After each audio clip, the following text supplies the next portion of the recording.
Laingut ki MLA ke Jela ki berkentup iuba Himalaya Moktan Changpliang u Benedict Marak bat ka Ferlin Sangma.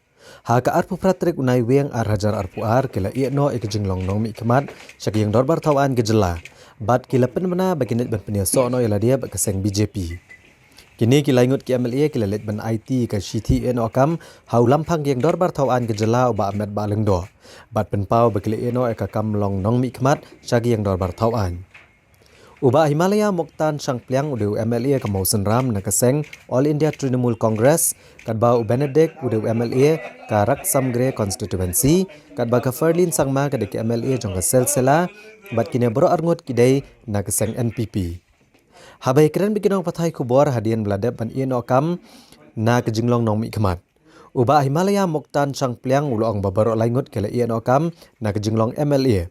Bat ulampang ulap pediang bat menjur ke jing ino kam jongki bat kumta syen kendet bat peniso no ila dia bat keseng BJP.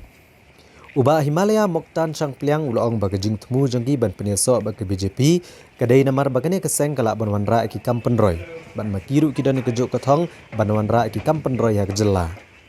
Nalor kani kala kenturu ki patba begedai ban pediang ya keseng BJP banwanra ke jing kala ha Jela.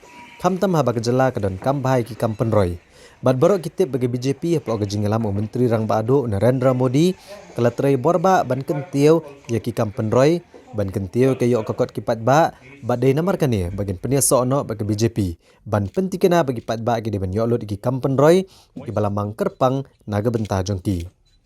Ka Ferlin Sangma kaleitho baglami no na keseng NPP kabaylam ke Sorkar Jela kadai namar bahaduk menta ka constituency jongka kala syai no konswet.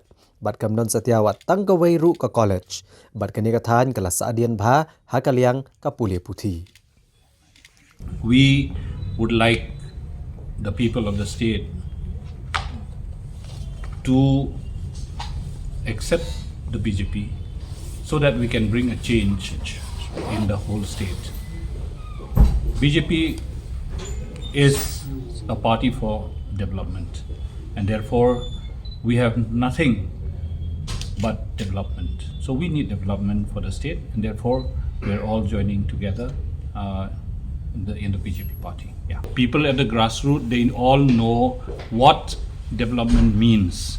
They know what is Modi Rise. They know what is how the BJP has benefited to them by getting free gas, free lights, and even the housing for the poor and so on. The people themselves explain what kind of development they are waiting for. So therefore, I think this is the voice of the people. The people themselves have voiced the concern that they do not get anything under the present government and therefore they want a change. Therefore, we need to bring that kind of a change in the state.